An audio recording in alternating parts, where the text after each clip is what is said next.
Muy buenos días a todos, sean todos bienvenidos a una nueva sesión esta fresca mañana del 1 de febrero del 2025. El día de hoy vamos a darle continuación al tema que iniciamos sobre el análisis de componentes principales. Como ustedes recordarán, logramos cubrir todo lo que era el marco teórico, así como también la resolución de un problema. Si ustedes recordarán, cuando estuvimos estudiando la parte introductoria a la estadística, yo hice unos comentarios en relación a los valores extremos. Y habíamos mencionado de que los valores extremos se definen como observaciones diferentes al resto de la población de datos que pueden ocurrir como resultado del error humano, observaciones derivadas de otras poblaciones de datos que de alguna manera se lograron filtrar a la base de datos o errores derivados por el mal funcionamiento de los equipos de laboratorio. Además que los valores atípicos o valores extremos, si así prefiere llamarlos, son observaciones que no se ajustan al modelo estadístico empleado y suelen producir errores experimentales, es decir, residuos, con fuertes valores positivos o negativos. La media es una de esas medidas útiles de valor central de un conjunto de medidas, pero desafortunadamente suele estar sujeta a distorsión debido a la presencia de valores extremos. En estas situaciones, los valores extremos tiran de la media en la dirección de los valores extremos para poder encontrar un punto de equilibrio, lo que distorsiona la media como una medida de valor central, y en esos casos es mejor utilizar la mediana como medida de tendencia central. Si los valores atípicos son excluidos del análisis, se deberá presentar una buena justificación para su exclusión en el texto de la publicación. Ya habíamos visto estas gráficas, pero lo que quiero hacer énfasis es en estas observaciones relacionadas con los valores extremos. Recuerde que cuando dos o más valores extremos se encuentran muy próximos, uno puede esconder al otro, puesto que tiende a haber una superimposición del uno sobre el otro. Un valor extremo puede ser considerado como un valor extremo bajo un modelo estadístico, mientras que bajo un diferente modelo estadístico podría no ser considerado como tal. Aquí era donde yo quería llegar. Si ustedes se fijan, las consideraciones que hemos tenido en el pasado en relación a los otros modelos estadísticos que estudiamos, vimos cómo los valores extremos pueden llegar a causar serios problemas al punto de que a veces tienen que ser eliminados de la base de datos para poder lograr satisfacer los requisitos del modelo, específicamente lo que es la normalidad de los residuos, así como también la independencia de los mismos. Pero en este caso, el hecho de que tengamos valores extremos no interfiere con el análisis per se, porque conceptos tales como la normalidad de residuos, la independencia de residuos y la homogeneidad de varianza no juegan un papel en ello. ¿Por qué? Porque no son requisitos de este modelo en particular. Una subdivisión rara dentro de las proantocianidinas, más conocidas como PAC por sus abreviaturas en inglés, son las 3-dioxiantocianidinas, de las cuales hemos venido hablando, que son flavonoides típicamente asociados con el sorgo, con un patrón de hidroxilación único que los diferencia del resto de las antocianidinas, ya que carecen de un grupo hidroxilo en la posición C3 del heterociclo de oxígeno del flavonoide. Hasta el momento se han identificado 4 tipos de 3-dioxiantocianidinas. Estos son la luteolinidina, la 5-metoxiluteolinidina, la apigeninidina y el éster de ácido cafeico de 5-O-abravinosil-apigeninidina. Sin embargo, también se han reportado algunos derivados como, pero no limitados a, apigeninidina 5-glucósido, 7-O-metil-apigeninidina y luteolinidina 5-glucósido. Aquí tenemos la estructura molecular de las 3-dioxiantocianidinas que han sido caracterizadas y extraídas del pericarpio del sorgo. Obviamente de aquellos híbridos o variedades de sorgo que las contienen, porque no todos los sorgos producen estos compuestos. En el interior de las células, la coloración roja, naranja o amarilla de las 3-dioxiantocianidinas es una indicación de las fluctuaciones del pH en el entorno citoplasmático. Sin embargo, en comparación con sus análogos, las antocianidinas, estos pigmentos son mucho más estables en medios ácidos. Fluctuaciones de temperatura y luz, lo que los convierte en buenos colorantes para aplicaciones en la industria de los alimentos, así como también para producir tintes para el cabello. Además, al igual que otros flavonoides, también se les ha atribuido propiedades que favorecen la salud, como la citotoxicidad de las células cancerosas, propiedades antioxidantes, protección contra las enfermedades cardiovasculares y el Alzheimer. En la vida real, los sorgos negros para lo que son producidos es para extraer las 3-deoxyantocianidinas, las cuales son utilizadas en la industria de los alimentos porque al ser poderosos antioxidantes previenen la rancidez oxidativa de los lípidos o de las grasas, pero también son utilizados como pigmentos para darle coloraciones a ciertos alimentos. Estas moléculas se almacenan en estructuras tipo vesículas rojas de 20 micrómetros de diámetro, denominadas inclusiones, que se movilizan a través del citosol de las células afectadas varias horas después de la intrusión del patógeno, lo que produce la desintegración de la membrana celular de la planta seguida de la descomposición celular. De manera similar, una vez desplegadas en las áreas objetivo, se adhieren y se rompe la membrana fúngica de los tubos germinativos, afectando la integridad estructural de las puntas. Se clasifican como fitoalexinas debido a su efecto antibacteriano y fungicida, así como su acumulación específica en el sitio después de la inoculación, concentrando las defensas celulares alrededor del agente patógeno invasor, evitando así una mayor diseminación de la enfermedad. Las plantas se protegen mediante una serie de mecanismos defensivos clasificados como pasivos, tales como las barreras estructurales constituyentes de la pared celular, y activos que se producen en respuesta a un patógeno invasor. Los mecanismos activos primarios involucran el aislamiento del agente, es decir, el agente invasor, que bien puede ser un hongo o una bacteria. Vía apoptosis, respuesta hipersensible, todos sabemos que el término apoptosis se refiere a la muerte celular programada, mientras que las acciones secundarias involucran una serie de reacciones, como un aumento sistemático en la concentración de toxinas defensivas constitutivas, es decir, las fitoalexinas, formación de callos y reforzamiento de constituyentes estructurales de la pared celular, es decir, un aumento en el proceso de la lignificación. Estos últimos son conocidos como la resistencia sistémica adquirida, SAR por sus siglas en inglés, que causa cambios metabólicos en las células afectadas, confiriendo inmunidad fisiológica a una serie de infecciones bacterianas, fúngicas y virales subsiguientes, a expensas de cantidades considerables de recursos o fotosintetatos, llevando así a una reducción significativa de la productividad de la planta. La planta, cuando es atacada por un agente infeccioso, empieza a utilizar toda su energía para defenderse. El problema es que toda esa energía, que de otra manera debería ser relocalizada para la producción de grano, en el caso de los cereales, termina siendo utilizada para la producción de compuestos generalmente de naturaleza fenólica, que son utilizados para nulificar o anular el ataque del hongo o de la bacteria. Al final la planta quizás logra defenderse y sobrevivir al ataque, pero su producción en términos de grano, si es que estamos hablando de cereales, se desploma, porque no puede estar invirtiendo energía en estarse defendiendo y al mismo tiempo estar manteniendo un alto nivel de productividad de grano. Smedergaard, Peterson y Trollstop en 1985 demostraron las limitaciones en el crecimiento de las plantas y en el rendimiento de grano impuestas por la inducción del sistema de defensa de las plantas, cuando un cultivar de cebada fue expuesto continuamente durante el crecimiento vegetativo a Erythrife graminis y a una raza virulenta. El rendimiento de los tratamientos inoculados se redujo para varios parámetros agronómicos, como el rendimiento de grano, el peso de grano, el contenido de proteína del grano, el rendimiento de biomasa y la altura de las plantas en comparación con los controles. Los controles no fueron inoculados.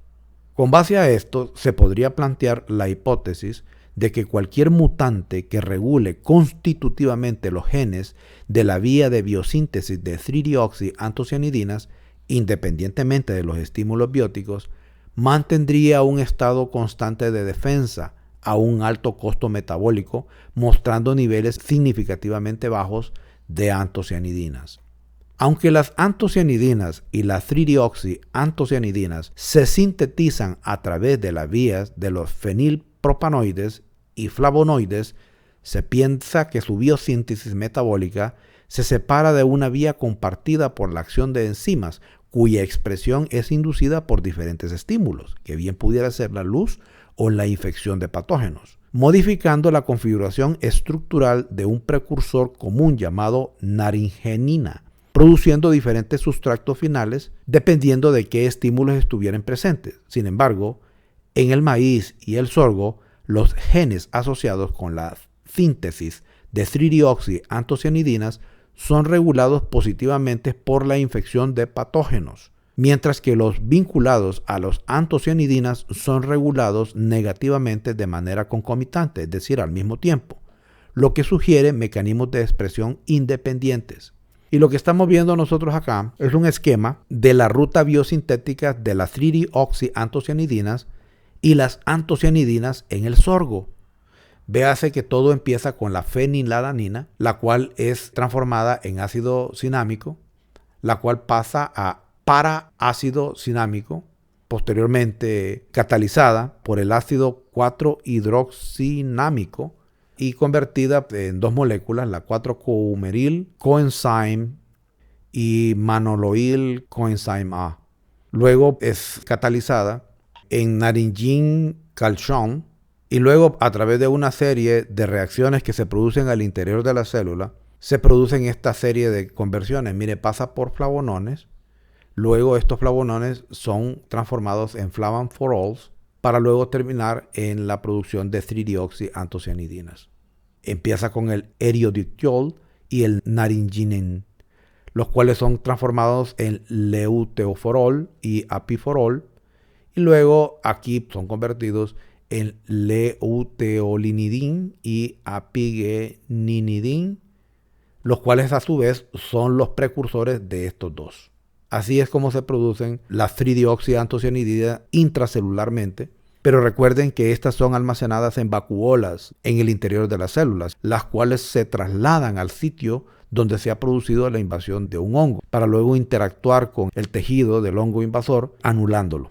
Como mencioné, una planta que se está defendiendo, produciendo 3-deoxiantocianidinas, lo hace a un alto costo metabólico, es decir, que la energía que debería ser utilizada para la producción de biomasa, para alcanzar la altura de la planta correcta, para tener su rendimiento normal de grano, para obtener su rendimiento normal de proteínas, carbohidratos fermentables como el almidón, todo eso se ve reducido significativamente debido al hecho de que la planta está produciendo 3-deoxiantocianidinas, que no son otra cosa más que fitoalexinas, compuestos que se producen para la defensa de la planta contra un patógeno invasor.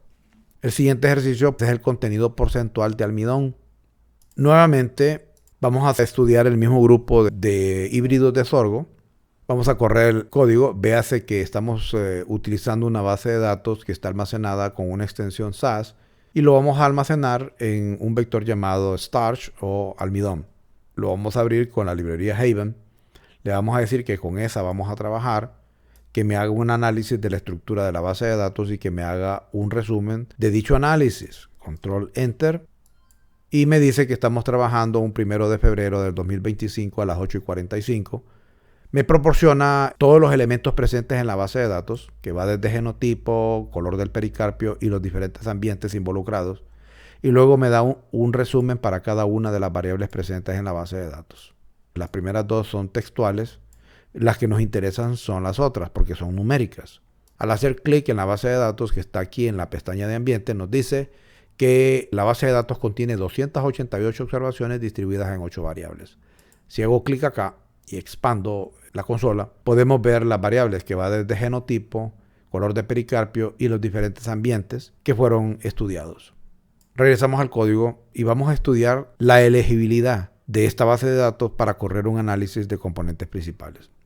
Vamos a producir tanto lo que es la gráfica de paneles, así como también vamos a calcular la media de la correlación. Para poder correr este código, usted tiene que eliminar las columnas de la base de datos que contienen valores textuales.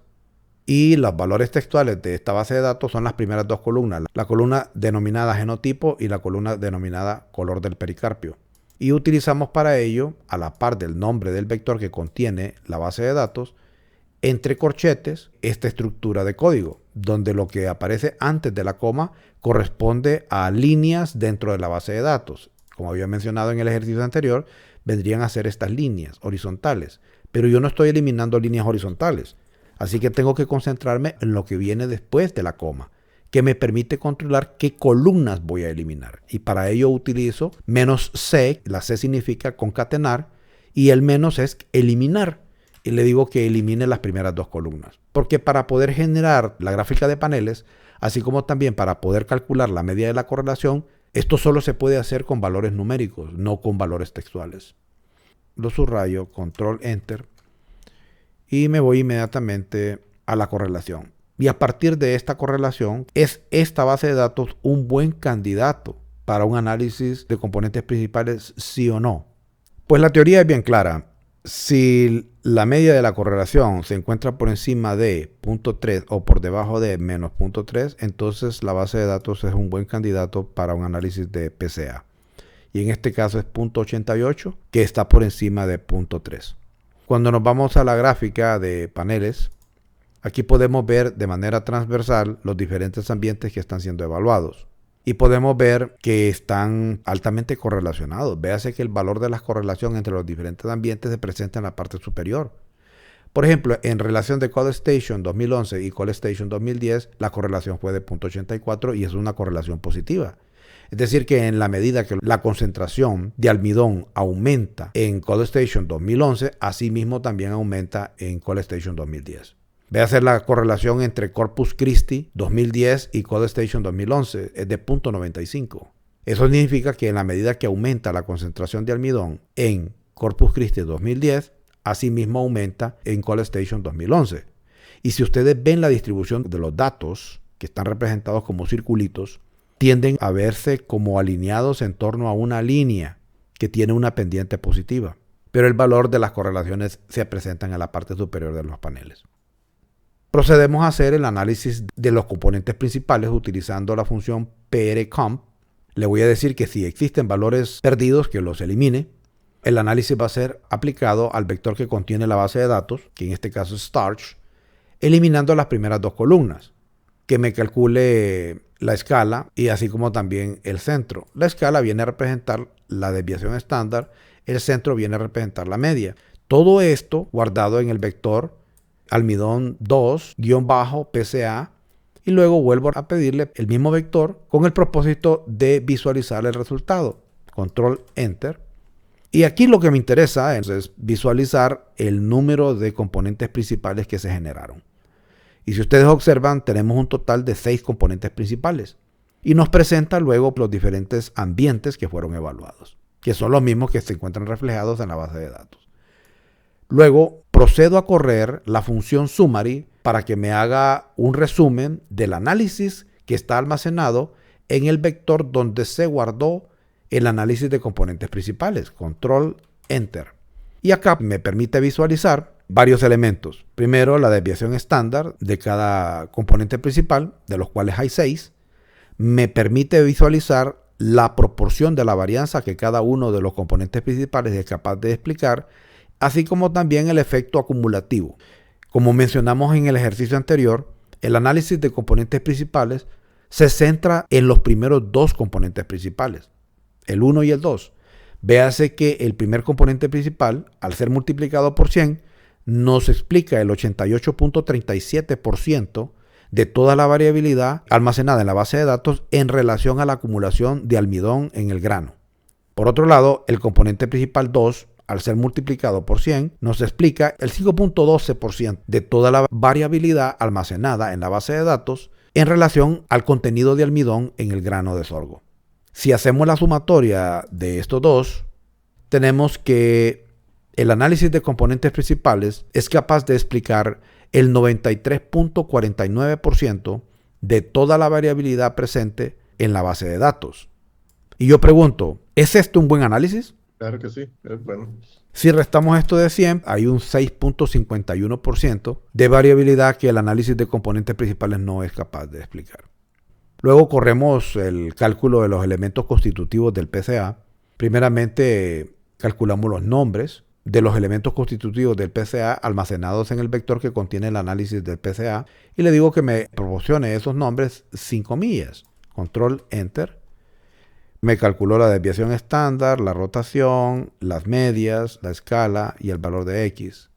Pero realmente lo que a mí me interesa es calcular las medias para cada uno de los ambientes evaluados que están guardadas en el vector star2 componentes principal.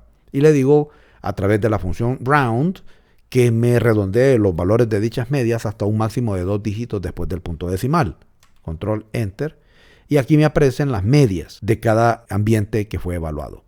Recuerden que lo que estamos estudiando es el contenido de almidón al interior del grano expresado de manera porcentual. CoreStation 2010 se calzó una concentración de almidón que anda alrededor del 66.7%. CoreStation 2011 65.14%. Casi todos los ambientes andan aproximadamente con los mismos valores. Las desviaciones estándar de cada una de esas medias se calcula con el siguiente código, donde lo que estoy extrayendo es la escala. Y al mismo tiempo le estoy usando la función round con un máximo de 2 puntos después del punto decimal para que me dé las desviaciones estándar de las medias que fueron calculadas anteriormente para cada uno de los ambientes que fueron evaluados. Y ahí está. Vamos a correr este código donde utilizamos la librería FactoExtra para obtener el PCA aplicado al vector que contiene el análisis de PCA. Y esto me arroja una serie de resultados de las variables para el análisis de componentes principales. Me calculó, pero de manera silenciosa, puesto que no me las presenta en la consola de resultados, las coordenadas de las variables, las correlaciones entre las variables y sus dimensiones y las contribuciones de cada variable. Ahora vamos a hacer el script plot. Recuerden que el script plot es una representación gráfica de la contribución porcentual de cada uno de los componentes principales a la explicación de la variabilidad registrada en la base de datos. Lo primero que hacemos es definir una serie de parámetros gráficos utilizando la función theme. Ahí estamos definiendo elementos textuales, tanto para el título que aparece en la parte superior de la gráfica si es que estuviera presente, así como también los elementos textuales para el eje X, para el eje Y. Controlamos la cuadrícula tanto para el eje X como para el eje Y, la leyenda, el tipo de fuente, la posición de la leyenda, el fondo de color de la leyenda, etc. Todo esto lo vamos a guardar en un vector denominado A. Control Enter. Ya está guardado. Y ahora, utilizando la librería FactoExtra, vamos a utilizar la función distScriptPlot aplicado al vector que contiene el análisis de componentes principales. La opción va a ser la varianza. Helm, le estoy diciendo que es una gráfica de líneas, que me agregue las etiquetas. El límite va a ir desde 0 hasta un máximo de 90. El color de esa línea va a ser roja. El título de la gráfica va a ser proporción de la varianza explicada por componente principal. La etiqueta del eje X va a ser componentes principales. La etiqueta del eje Y va a ser porcentaje de la varianza explicada. Tengo que definir cuántos componentes principales hay. Descubrimos que tenemos 6 y ajustados al centro, más una línea vertical que me viene a representar a mí el eje Y que va a tener su punto de intersecto en el eje X en punto 5. Va a ser una línea sólida de un grosor de punto 5 y una coloración negra, más una línea horizontal que me viene a representar a mí el eje X, que se intercepta en Y en 0 y con las mismas propiedades. Va a ser una línea sólida de un grosor de punto 5, coloración negra, más todas las propiedades gráficas almacenadas en el vector A. Vengo, lo subrayo, control enter y me genera la gráfica. La expando.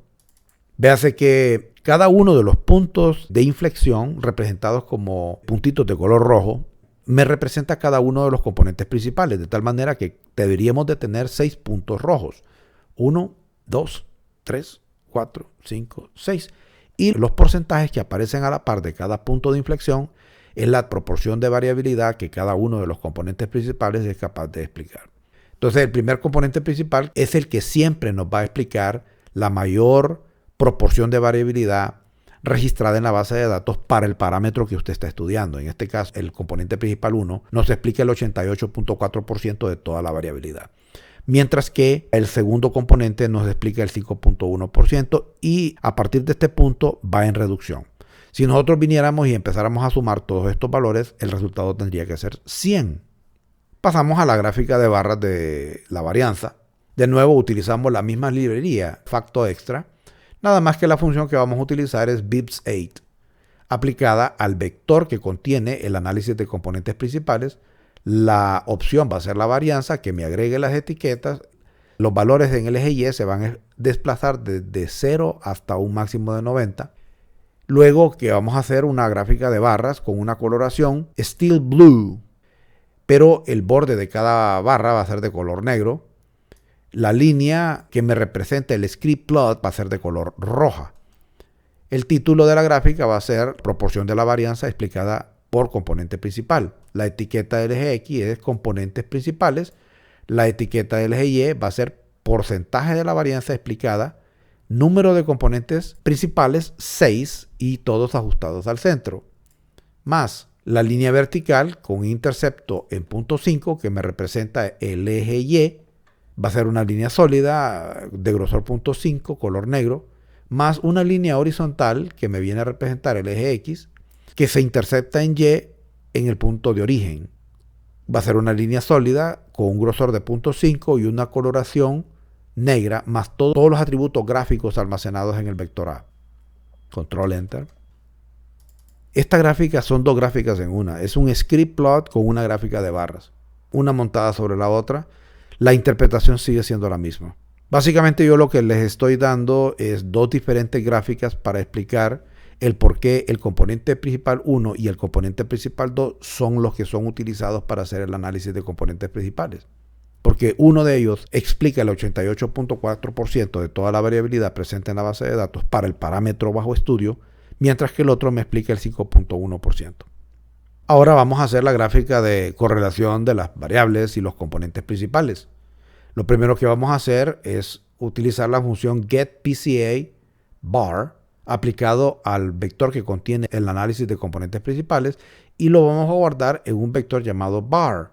Luego, para poder visualizar las variables que más contribuyen a cada dimensión, es decir, a cada componente principal, vamos a utilizar la librería CorePlot y vamos a usar la función CorePlot aplicado al vector que calculamos anteriormente, bar, y vamos a extraer los valores de cos2.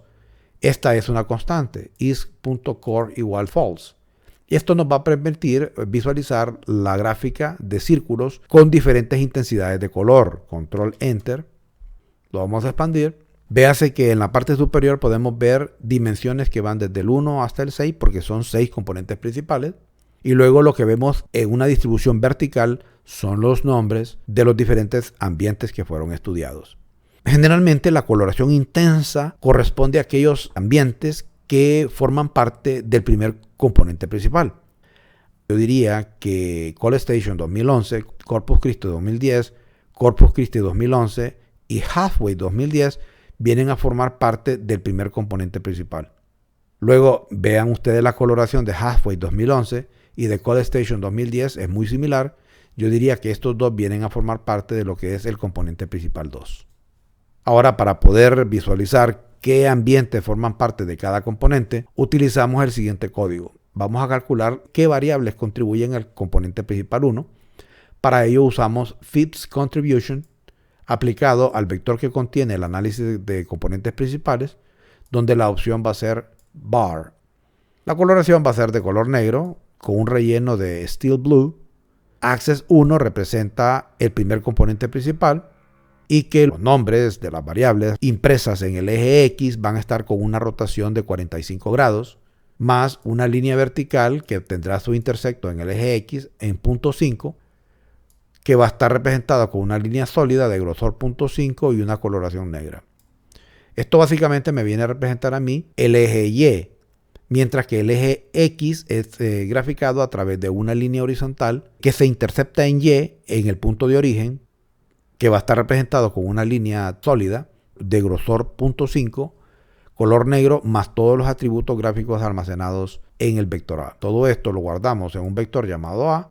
Ya lo podemos subrayar, Control Enter. Ahora hacemos lo mismo para el componente principal 2, todo es idéntico, excepto que aquí yo le coloco que estamos trabajando en el componente principal 2, Access 2. De ahí todo lo demás se repite. Y acá todo esto lo estamos guardando en un vector llamado B. Lo subrayo, control enter. Finalmente generamos la gráfica utilizando la librería Grid Extra y la función Grid Arrange. Y vamos a graficar los dos vectores anteriores en dos columnas. Y en la parte superior le vamos a agregar este título, variables del componente principal 1 y variables del componente principal 2.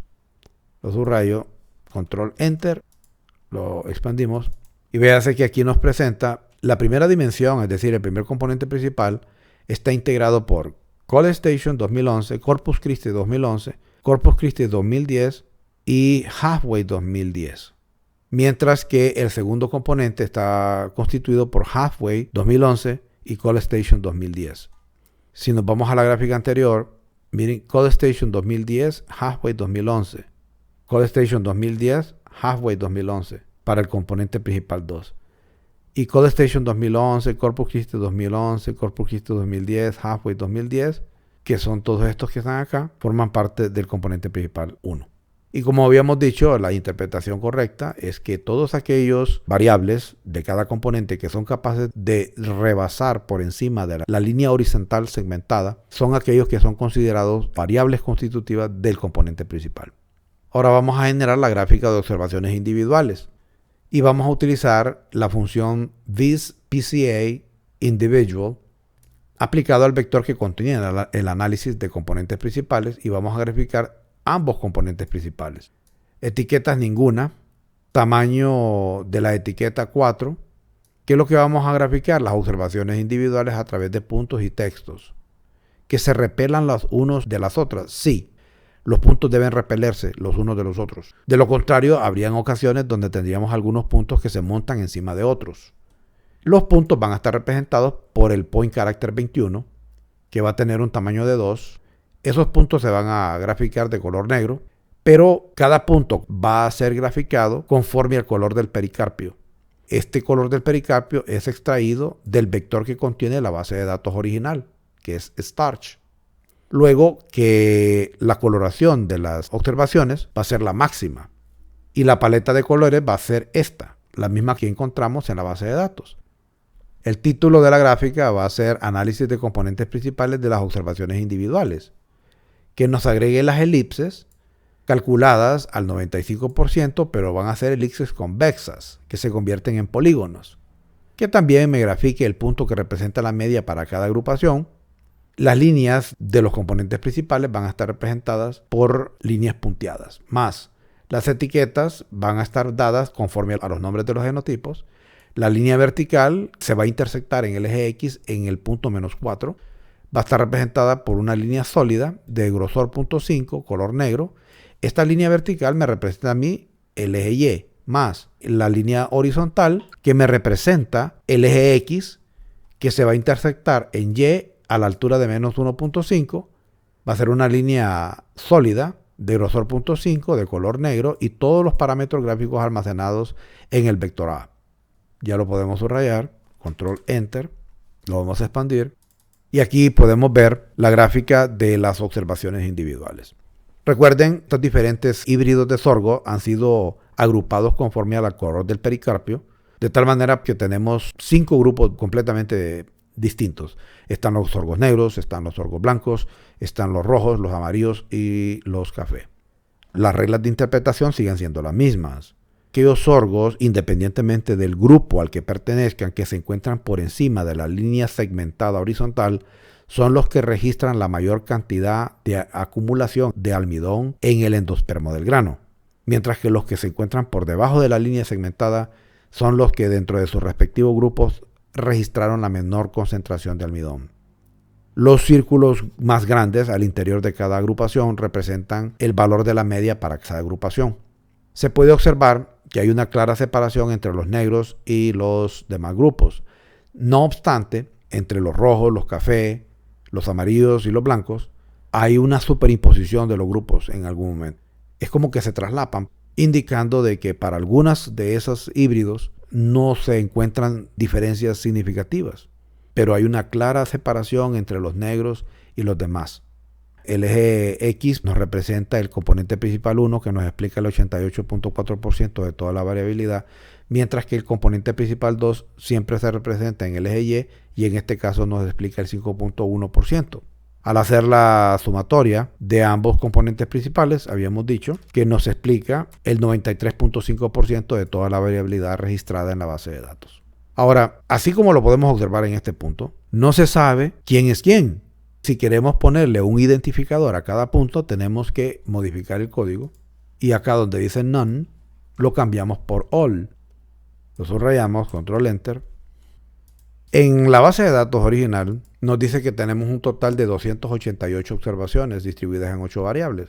En consecuencia, en este gráfico deberíamos de tener un total de 288 observaciones graficadas.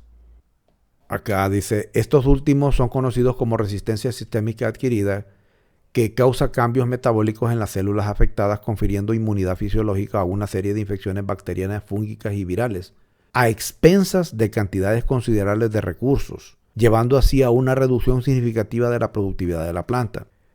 Estos dos individuos demostraron las limitaciones en el crecimiento de las plantas y en el rendimiento de grano impuestas por la inducción del SAR, cuando un cultivar de cebada fue expuesto continuamente durante el crecimiento vegetativo a este parásito, a Erysife graminis.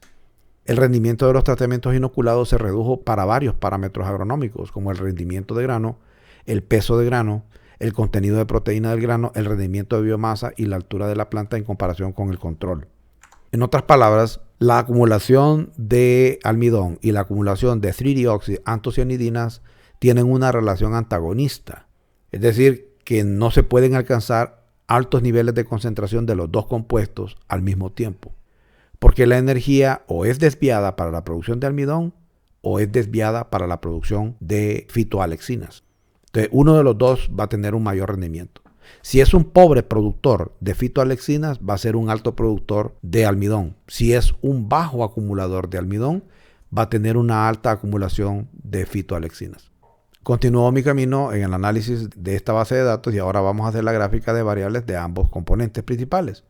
Para ello vamos a utilizar la función BISPCA variables aplicado al vector que contiene el análisis del PCA. Vamos a graficar los dos componentes principales, del 1 y el 2. Va a ser una gráfica donde la varianza va a estar representada por flechas y por texto. El color va a estar dado en base a la explicación de la varianza.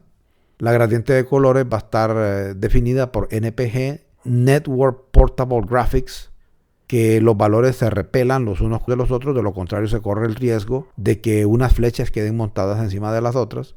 El llenado va a estar definido por un color blanco de alta intensidad, eso es lo que representa el 1. Acá tenemos una constante que va a estar dado en color azul. Los círculos van a estar dados en una coloración gris. El título es la gráfica de la correlación de las variables.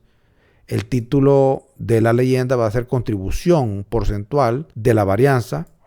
El tipo de línea de los ejes va a ser segmentada. El eje Y va a estar definido por una línea vertical que se va a intersectar en el eje X en -1. Va a ser una línea sólida con un grosor 0.5 de color negro. Y el eje X va a estar definido por una línea horizontal que se intercepta en Y en -1. También una línea sólida de grosor 0.5 y de coloración negra, más todos los parámetros gráficos almacenados en el vector A. Control Enter. Y me arroja la gráfica de las variables constitutivas de los diferentes componentes principales. Y como nos dice la leyenda en el costado derecho, entre más se acerquen al valor verde aqua, mayor es la contribución a explicar la variabilidad en la base de datos. Y entre más se acerquen al rojo ladrillo, menos explican la variabilidad. Véase que aquí los planos se invirtieron. College Station 2010 era la que más nos explicaba la variabilidad en cuanto a la acumulación o biosíntesis de fitoalexinas. Pero acá es la que menos explica la variabilidad en torno a la acumulación de almidón en el grano de sorgo. Es lo contrario, pues la relación de acumulación de almidón y fitoalexinas es antagonista. Por otro lado, en el estudio anterior habíamos visto que Halfway 2010 era la que menos nos explicaba la variabilidad en torno a la acumulación de fitoalexinas. Pero en el nuevo estudio no resultó ser Halfway 2010, pero Halfway 2011 la que más nos explica la variabilidad de la acumulación de almidón en el grano. Y véase que Halfway 2011 es la que tiende a los valores más altos. Aquellos ambientes que se encuentran por debajo de la línea segmentada explican la variabilidad hasta cierto punto, pero explican menos que los que se encuentran por encima de la línea segmentada. Y véase que Halfway 2011 es la que tiene una coloración verde aqua más intensa. Y College Station es la que tiene una coloración roja, indicándonos que es la que menos nos explica la variabilidad. Recuerden que el ángulo entre los vectores, definido por esas flechas, nos indica si la correlación entre los ambientes es positiva o negativa. Realmente la correlación entre todos estos ambientes es positiva. Pero vean la dirección en la que se dirigen los vectores que representan los ambientes. Es la dirección opuesta del estudio anterior. En el estudio anterior teníamos los vectores en esta dirección, ahora se encuentran en esta dirección. Cuando yo genero el biplot con este código, lo utilizo usando la función bits.pca biplot aplicado al vector que contiene el análisis de componentes principales. Vamos a graficar los dos primeros componentes principales. La gráfica va a contener tanto los puntos como las variables expresadas en texto. Las etiquetas van a ser las variables. El tamaño va a ser de 4. La intensidad de la coloración de las observaciones individuales va a ser la máxima. Esa coloración va a ser de color negro. Vamos a utilizar el point character 21. El tamaño del point character va a ser de 2. Las observaciones individuales van a estar dadas por el color del pericarpio del grano, que se repelan los unos de los otros para que estos no se monten entre sí. El título de la gráfica va a ser Análisis de componentes principales de la acumulación de almidón. El título de la leyenda va a ser Contribución porcentual de la varianza. Y la coloración de las variables va a estar en términos de su contribución a explicar la varianza. Lo mismo acá, la coloración de las variables va a ser en términos de su contribución. La gradiente de colores va a estar dada por NPG, Network Portable Graphics, que me agregue las elipses calculadas al 95% y van a ser del tipo convexa, para que me presente los polígonos. La paleta de colores va a estar dada por estos colores, que son los mismos colores que corresponden al color del pericarpio de los diferentes sorgos evaluados. Invisible ninguna de las observaciones, que me imprima los puntos de las medias. Y los componentes principales van a estar definidos por líneas segmentadas. Ahora las etiquetas van a estar conforme a los genotipos. La línea vertical, de nuevo, me representa a mí el eje Y, que se va a intersectar en X en el punto -4 con una línea sólida de grosor 0.5 y de coloración negra. La línea horizontal representa el eje X, que se intersecta en Y a la altura de -1.5. Una línea sólida de grosor 0.5 y coloración negra, más todos los parámetros gráficos almacenados en el vector A. Control Enter, lo expandimos. Como mencioné yo anteriormente, el biplot no es otra cosa más que la fusión de las dos gráficas anteriores. Aquí tenemos la gráfica de las observaciones individuales y la gráfica de las variables constitutivas de los componentes principales. Acá podemos ver la agrupación de los sorgos negros, vemos las agrupaciones de los sorgos rojos, blancos, amarillos y cafés, y podemos ver que los ambientes están representados por vectores y debidamente etiquetados. La interpretación de la coloración de los ambientes sigue siendo la misma. Los que son más verde aqua, que en este caso es Halfway 2011, es el que contribuye más a explicar la variabilidad en torno a la acumulación o la biosíntesis de almidón en el grano. Mientras que College Station 2010 es el ambiente que menos explica o contribuye a explicar la variabilidad en torno a dicho parámetro. Ahora explíquenme por qué razón los ambientes están del lado de los otros grupos de sorgo y no en torno a los sorgos negros. Porque como es acumulación de almidón, no estamos hablando de ciantosanina. Exacto. La relación de acumulación o biosíntesis de 3-deoxiantocianidina tiene una relación antagonista con la acumulación de almidón. Es decir, que si son altos productores de 3-deoxiantocianidinas, no pueden ser altos productores de almidón porque esas 3-deoxiantocianidinas se producen a expensas de un alto costo metabólico. Es decir, que la energía que debería ser utilizada para la producción o la biosíntesis de almidón es redirigida para la producción de tririoxias antocianidinas. Por lo tanto, líneas de sorgo que son altamente eficientes en la producción de tririoxias antocianidinas no pueden ser al mismo tiempo altos productores o altos acumuladores de almidón. Por el contrario, aquellas variedades o líneas de sorgo que son pobres productores de tririoxias antocianidinas deberían presentar una mayor acumulación de almidón. Entonces, obviamente, los sorgos rojos, amarillos, los cafés y los blancos, que son pobres productores de tririoxias antocianidinas, van a tener una mayor acumulación de almidón y por ende van a ser los responsables de explicar la mayor variabilidad en torno al parámetro estudiado. Como habíamos mencionado, todas aquellas líneas de sorgo que se encuentran por encima de la línea segmentada horizontal son aquellos que dentro de sus respectivos grupos presentan la mayor acumulación del parámetro estudiado, en este caso almidón. Y los que se encuentran por debajo de la línea segmentada son pobres acumuladores para el parámetro estudiado. Asimismo, el ángulo de los ambientes nos denota qué tan correlacionados están. Si el ángulo entre los ambientes es cerrado, la correlación es positiva. Si fuera un ángulo de 90 grados, la correlación es cero, y si se encontraran en cuadrantes opuestos del plano cartesiano, es una correlación negativa o antagonista. Pero aquí todos están positivamente correlacionados. Solo que el que más explica la variabilidad es Halfway 2011. Entonces, si Halfway 2011 es el que más me explica la variabilidad en torno a la acumulación de almidón, explíqueme por qué. Podría ser por las condiciones del clima. Las condiciones climáticas en ese ambiente fueron favorables para poder acumular una mayor cantidad de almidón en el endospermo del grano. En ese ambiente la planta no tuvo que estarse defendiendo porque las condiciones ambientales no eran favorables para la proliferación de hongos o de otras enfermedades. ¿Hay alguna razón por la cual en estos casos los grupos negros están en la parte derecha y los otros grupos en la izquierda? El algoritmo los separa, ingeniero. Puede ser de que estén al inverso y darle la misma interpretación. Lo curioso es por qué los negros siempre salen aislados y por qué siempre salen al costado derecho de la gráfica. Me imagino que la interpretación podría ser similar, que el algoritmo me tire los negros a la izquierda y los otros grupos a la derecha con las flechas hacia la derecha en este caso. Y podríamos interpretarlo de la misma manera, me imagino. Realmente el hecho de que estén separados nos indica claramente de que estos sorgos son pobres acumuladores de almidón.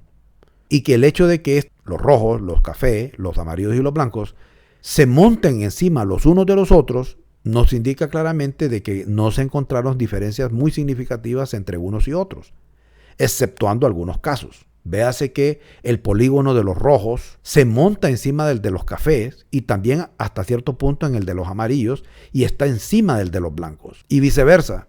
Todos tienen puntos de intercepción. Todos los 4 grupos que están aquí son los que más almidón almacenaron. ¿Y cómo lo sabemos? Porque los vectores de los ambientes están dirigidos hacia ellos. La varianza de la acumulación de almidón se registra en torno a estos grupos, no en torno a este. Eso automáticamente nos dice de que los sorgos negros son pobres acumuladores de almidón.